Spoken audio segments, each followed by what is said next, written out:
Under the Japanese occupation during much of World War II, the doctrine of Asia for the Asiatics was spread across Eastern and Southern Asia. During this period, the people of many Asiatic lands had their thirst for independence whetted. That yearning for freedom was seized upon by the opportunistic Japanese leaders in their campaign to stimulate the people to hatred of the Allies. With the end of World War II, the stirrings of nationalism flared into eruption throughout most of Southern and Eastern Asia.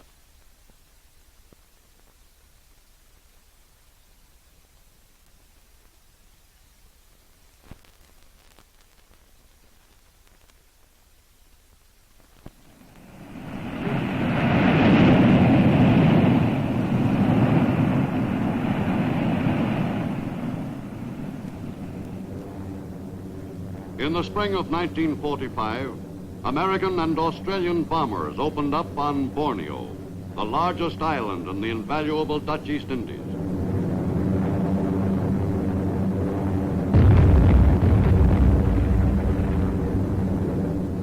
Borneo, strategically located between Malaya and Australia, was an important invasion target. Allied warships performed their familiar prelude to invasion.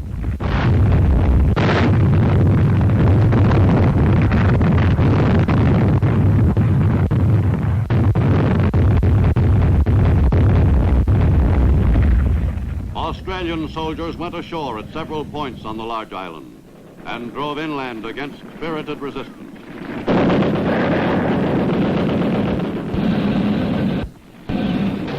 Tank infantry teams made rapid progress. On June 10th, General MacArthur landed on Labuan Island off British North Borneo and congratulated the Australians on a job well done.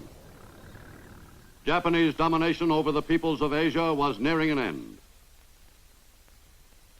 With the end of World War II, the islands of the East Indies, which had been ruled by the Dutch before the war, became the new independent nation of Indonesia in the eyes of the people of those islands. In Yogyakarta, Java, Ahmed Sukarno, the native leader during the Japanese occupation, and a group of associates, proclaimed the independence of the Isles of the Indies.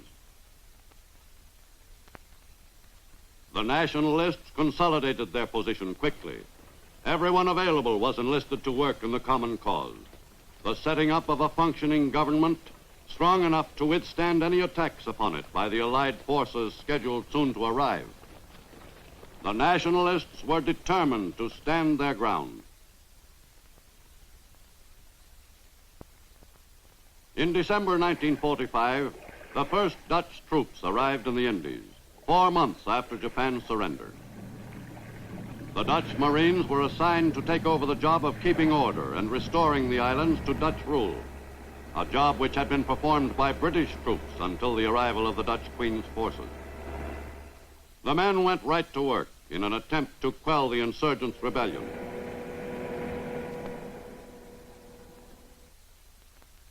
At Cirebon, on the island of Java, Dutch and Indonesian leaders effected a partial compromise of differences and a ceasefire in the Linggadjati Agreement.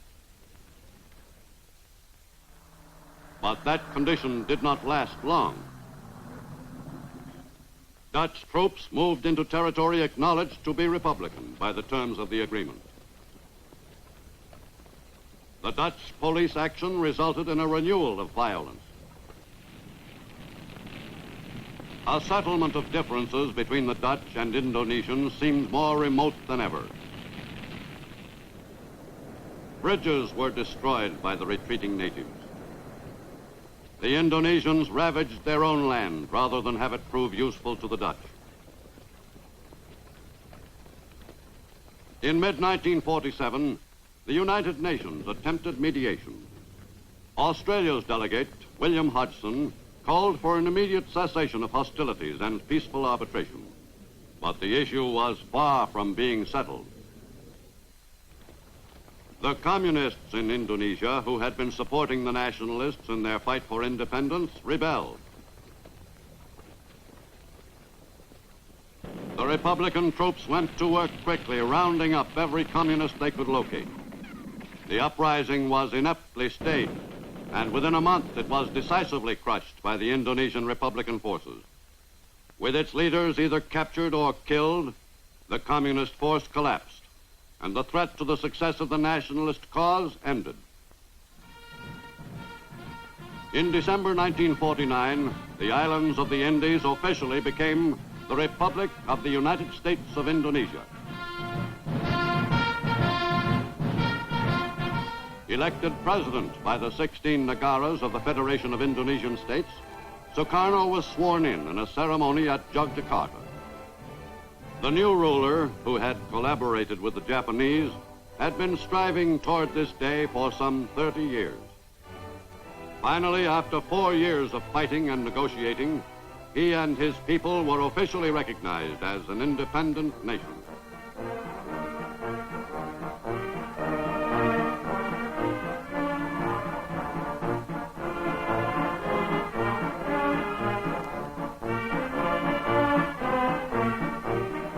In Indonesia, as elsewhere in Asia, colonialism was dying. India had been working toward an independent status for several decades. With World War II, the stirrings of nationalism throughout Southern Asia accelerated the tempo of that movement. The people of the subcontinent of India had been promised a certain degree of self-rule by the British. Finally, on August 15, 1947, Jawaharlal Nehru represented India's millions at the ceremony in which Britain's Lord Mountbatten presented India her sovereignty. The new India became an important member of the British Commonwealth of Nations, but Britain no longer ruled the vast territory which held a dominant position in Southern Asia. In Karachi, Lord Mountbatten attended another ceremony to celebrate the creation of a new independent nation. Mohammed Ali Jinnah and some 75 million supporters, mostly Muslim, were at last the masters of their own destiny as the sovereign nation of Pakistan. The new Muslim nation of Pakistan was carved out of parts of what had been the India of the British Empire. The balance of the Indian colonial territory became the new Hindu nation of India. But freedom for the peoples of the Indian subcontinent was accompanied by rioting and bloodshed. Hundreds of thousands died in these fierce clashes between the Muslims and Hindus over the division of the land between Pakistan and India. Some of the territory at issue became a no man's land. Millions of natives left their homes to move to an area where their religion was honored. Muslims poured into Pakistan, and Hindus caught within the borders of the new Muslim nation migrated to the new India. For many, the move meant uprooting their lives, but no sacrifice was too great to make for their religious freedom. India's independence was a high point in the life of Mohandas Gandhi, the spiritual leader of the nation's millions and its most powerful nationalist leader. Passive resistance was Gandhi's approach, a doctrine he practiced with great effect in furthering the cause of nationalism. But in January 48, Gandhi was assassinated by a member of an extremist faction. India had lost her steadiest guiding hand. Thousands upon thousands paid homage to India's great leader. The mourners included not only Hindus, but Muslims, Sikhs, and Britons, who sincerely believed that the world had lost a great man. In Pakistan, as in India, strong efforts were made to effect conciliation of differences between the two nations. But in Kashmir, a disputed province, the strange situation flared into open warfare. To the Western world, Kashmir had long been a fabled, remote land. In 1947, Kashmir's Maharaja refused to accede to either India or Pakistan, and the fight was on. Indian armed forces arrived to combat the Muslim troops from Pakistan. In the closing months of 1947, the disturbance turned into a real war.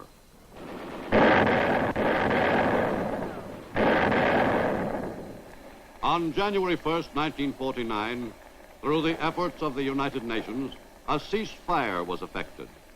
Pakistan refused to withdraw its troops from the disputed province when India declared its intentions of keeping its soldiers in the area. Pakistan held some economic advantages over India, for in East Pakistan, the bulk of the world's jute is grown. Pakistan's supply of this precious fiber, no longer sent to India, was now shipped directly overseas. Both nations underwent rigid economic readjustment. Even India's fabulously wealthy Maharajas felt the pinch. They were stripped of much of their political power and some of their wealth. But India's former ruling classes still managed to lead a luxurious existence, far removed from the lot of the untouchables at the lowest level of Hindu life. For millions of India's people lived on only a few grains of rice. On January 26, 1950, the Republic of India was established. India had been a free nation for almost 2.5 years, but this ceremony heralded the severing of the bond with the British Crown. That on and from this, the 26th day of January 1950, India, that is Bharat, shall be a sovereign, democratic republic.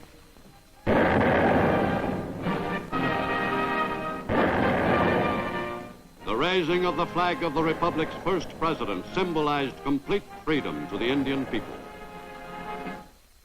In Burma, which was granted its independence by Britain in 1948, a struggle for control was waged by about a dozen political factions of varying shades, including 2 communist groups. In nearby Malaya, Britain continued to rule. But its colonial administration was constantly challenged by communist guerrillas operating from the hills.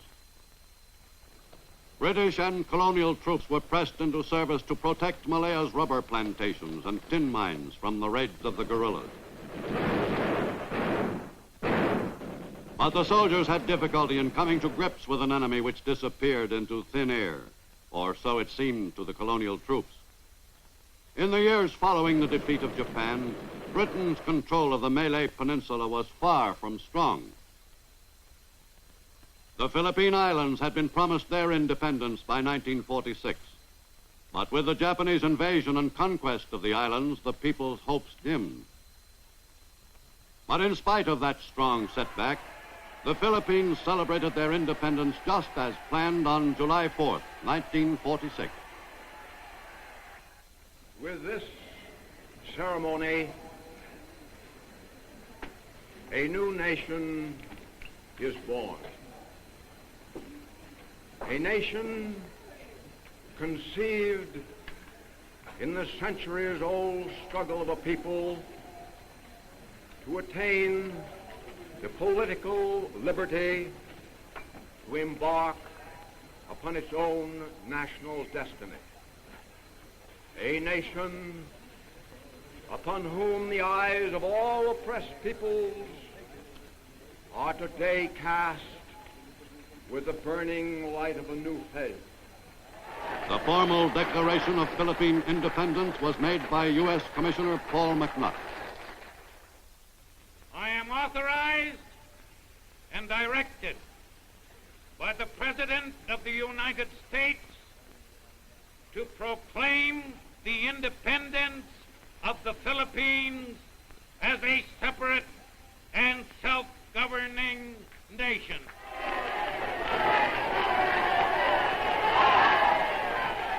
The infant republic experienced the customary growing pains during those first heady months of freedom.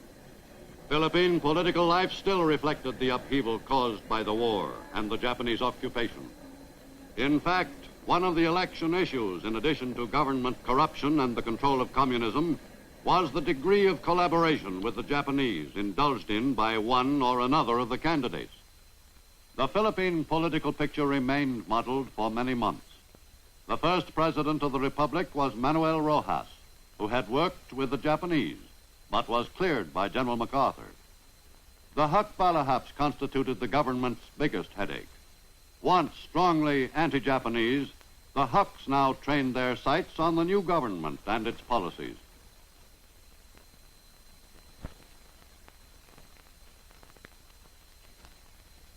With the end of World War II, French Indochina seemed destined for a revival of French colonial administration. In the French Empire, no colony was more desirable than Indochina. General Jacques Leclerc, the liberator of Paris, arrived in Indochina in late 1945 to conduct mopping up operations against the Vietnamese. The Vietnamese were ardent nationalists who lived in an area comprising almost half of French Indochina. The bitter clashes with the French troops marked the start of a full-scale war which continued for some 17 months. The French proclaimed their control and backed up their statements by force of arms. French soldiers were fighting in dead earnest.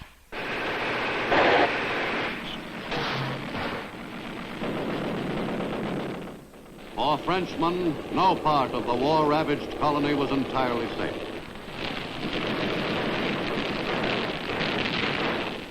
The military operations the French were conducting against the Vietnamese were in no way dissipating the natives' desperate urge for freedom from French colonial rule as they had known it before the Japanese occupation.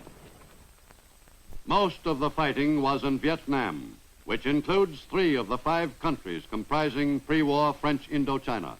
Finally, on June 14, 1949, the independent state of Vietnam, under Bao Dai, former Emperor of Annam, was recognized by the French as independent, but existing within the French Union. But to the natives of Vietnam, even this limited form of independence under a leader who did as directed by the French was some improvement over pre-war French colonial rule. The age-old countries of Cochin China, Annam, and Tonkin, united as the Democratic Republic of Vietnam, embarked on a new era in the history of Southeast Asia, a period which bore only surface resemblances to the era which ended in Asia with World War II.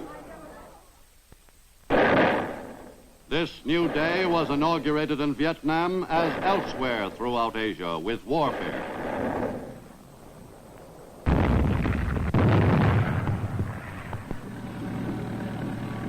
The most urgent task facing the French and Vietnamese was the job of containing the advances of communist Viet Minh forces, which were operating in strong guerrilla groups throughout Vietnam. To the north, Asia's most troubled country, China, moved right from one war, that with Japan, to another, the war with the communist forces, without a pause.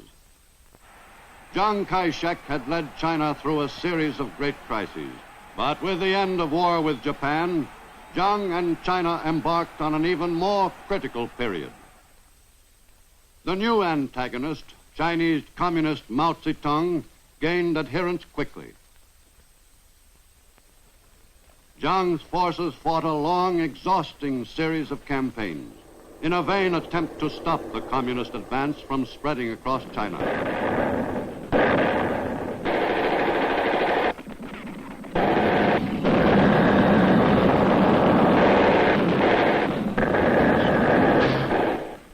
Over a period of 2 years after the end of World War II, China received hundreds of millions of dollars worth of material aid from UNRWA, the United Nations Relief and Rehabilitation Administration.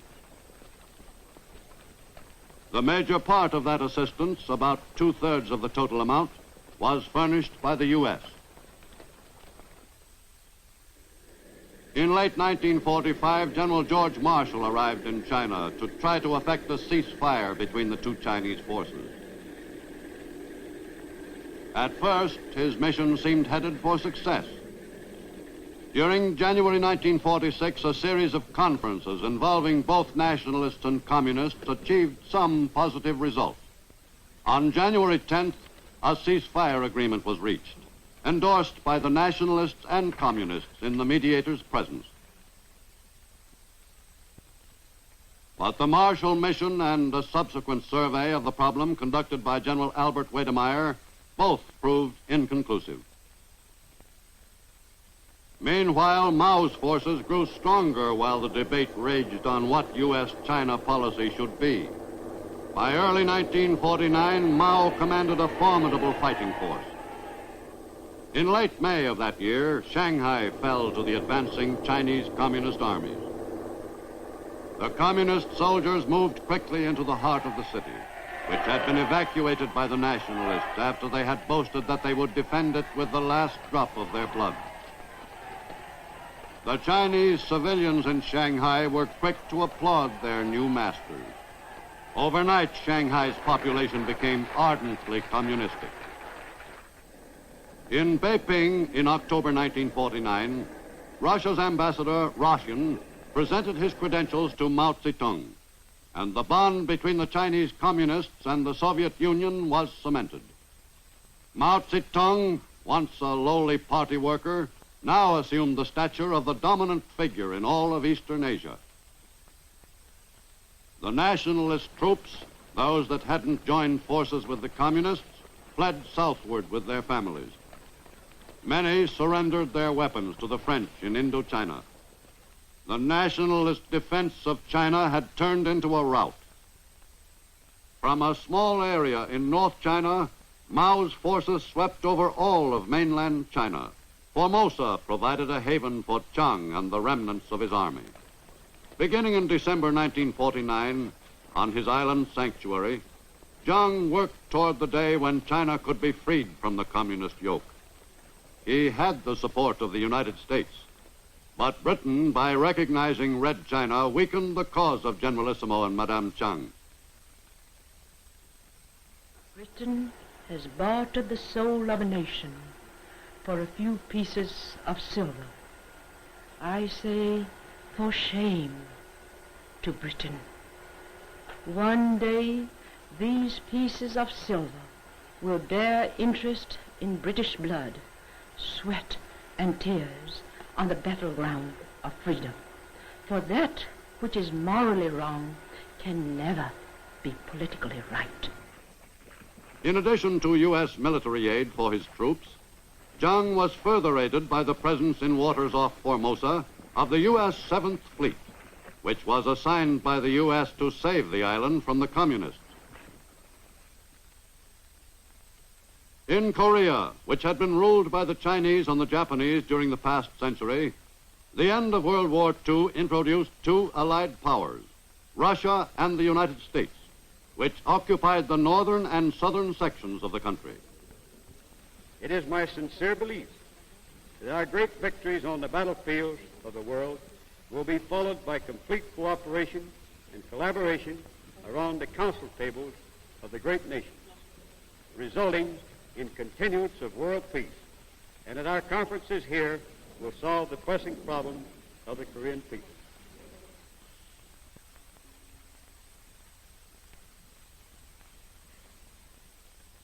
I greet the Korean people who are liberated from the long oppression of the Japanese imperialists by the glorious troops of the Red Army and the army of our allies, the United States of America. General Hertz, I would like to express assurance that our negotiations with your representative will bring the solution of urgent problems having vital importance for the whole of Korea. In North Korea, the Soviet interpretation of administration and occupation consisted of impressing communism on the country. Soon after the Russians arrived, a communist government was functioning in North Korea under such native leaders as Communist Kim Il-sung, a Russian puppet. At the end of World War II, Korea had been divided arbitrarily at the 38th parallel. South of that degree of latitude, the U.S. was the occupying power. On August 15, 1948, the U.S. made South Korea an independent republic. Most South Koreans were determined to protect that newly won freedom. In August 1948, that job did not seem too difficult.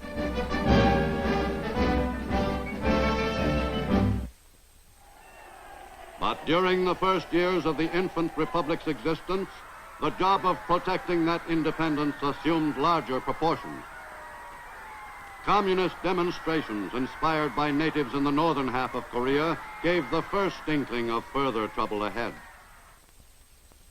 The 38th parallel of latitude was to prove a most ineffectual barrier against the sweep of communist aggression from the north.